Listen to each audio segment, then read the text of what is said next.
राजधानी में प्रस्तावित लैंड पुलिंग स्कीम्स पर मौके पर जेडी की ओर से काम करना शुरू कर दिया गया है। सबसे पहले शिवदासपुरा में प्रस्तावित लैंड पुलिंग स्कीम में मौके पर सड़क निर्माण का काम शुरू कर दिया गया। क्या है पूरा मामला, जानने के लिए देखिए ये खास रिपोर्ट। शहरों के मास्टर प्लान में दर्शाए भू उपयोग को धरातल पर उतारने और किसी इलाके के नियोजित विकास के लिए पिछली भाजपा सरकार में लैंड पूलिंग कानून 2016 में लागू हुआ था। बाद में इसके नियम अधिसूचित किए गए थे। प्रदेश में फिलहाल राजधानी जयपुर में 2 लैंड पूलिंग स्कीम प्रस्तावित की गई हैं। इनमें से एक शिवदासपुरा इलाके में 163.5 हेक्टेयर भूमि पर और डिग्गी मालपुरा रोड इलाके में 172.31 हेक्टेयर भूमि पर लैंड पूलिंग स्कीम प्रस्तावित की गई है। दोनों स्कीम्स की विस्तृत जानकारी। भागी रोड पर 172.31 हेक्टेयर भूमि पर लैंड पूलिंग स्कीम प्रस्तावित की गई। इस योजना की उत्तर पूर्व सीमा पर रिंग रोड योजना की बाहरी सड़क है। योजना की दक्षिण पूर्व सीमा पर डिग्गी मालपुरा सड़क है। योजना की दक्षिण पश्चिम सीमा पर डिग्गी मालपुरा रोड को तेजावाला को जोड़ने वाली सड़क है। यह सड़क जोनल विकास योजना की प्रस्तावित 30 मीटर चौड़ी सड़क है। योजना की उत्तर पश्चिम सीमा पर राजस्व ग्राम अचरावाला, जयसिंहपुरा उर्फ तेजावाला और अभयपुरा रिंग रोड योजना से जोड़ने वाली सड़क है।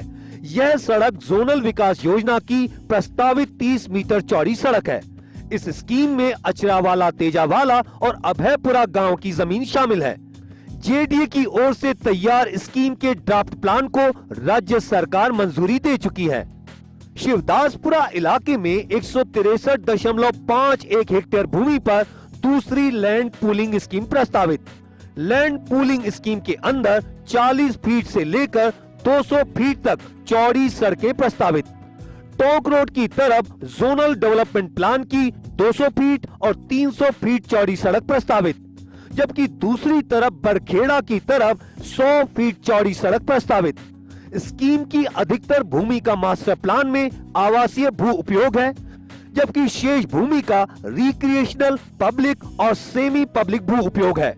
इस स्कीम के ड्राफ्ट प्लान को भी राज्य सरकार मंजूरी दे चुकी है। शिवदासपुरा व अचरावाला दोनों लैंड पूलिंग स्कीम के लिए राज्य सरकार की ओर से लैंड पूलिंग ऑफिसर की नियुक्ति की जा चुकी है। शिवदासपुरा की लैंड पूलिंग स्कीम में खातेदारों को सुनवाई के लिए नोटिस भी जारी किए गए हैं। उधर दोनों स्कीम्स में विकास कार्यों को लेकर भी जेडीए गंभीर है। विकास की शुरुआत शिवदासपुरा की लैंड पूलिंग स्कीम से कर दी गई है। Land pooling scheme. Shivdaspura land pooling scheme के लिए 29 करोड़ 40 लाख रुपए मंजूर किए गए थे। इसी बैठक में अचरावाला लैंड पूलिंग स्कीम के विकास के लिए 30 करोड़ 98 लाख रुपए की मंजूरी दी गई। शिवदासपुरा में प्रस्तावित लैंड पूलिंग स्कीम में जेडीए की ओर से विकास कार्य की शुरुआत हुई। जेडीए की ओर से यहां 60 फीट चौड़ी सड़क का निर्माण शुरू हुआ। ये सड़क टोंक रोड और बरखेड़ा रोड को आपस में जोड़ती है। बरखेड़ा रोड से एचटी लाइन तक उपलब्ध जमीन पर सड़क निर्माण का काम शुरू हुआ। एचटी लाइन से टोंक रोड तक का काम जमीन उपलब्ध होने के साथ ही किया जाएगा। विकास कार्यों के लिए स्वीकृत राशि से स्कीम में डिमार्केशन, 4 दीवारी निर्माण, सड़क निर्माण और अन्य विकास कार्य कराए जाएंगे।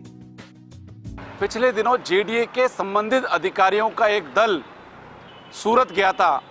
सूरत जाकर इस दल ने गुजरात मॉडल का अध्ययन किया था कि गुजरात में किस तरह से लैंड पूलिंग स्कीम का क्रियान्वयन किया जा रहा है। जेडीए की कोशिश है कि इन दोनों स्कीम्स को जल्द से जल्द धरातल पर उतारा जाए।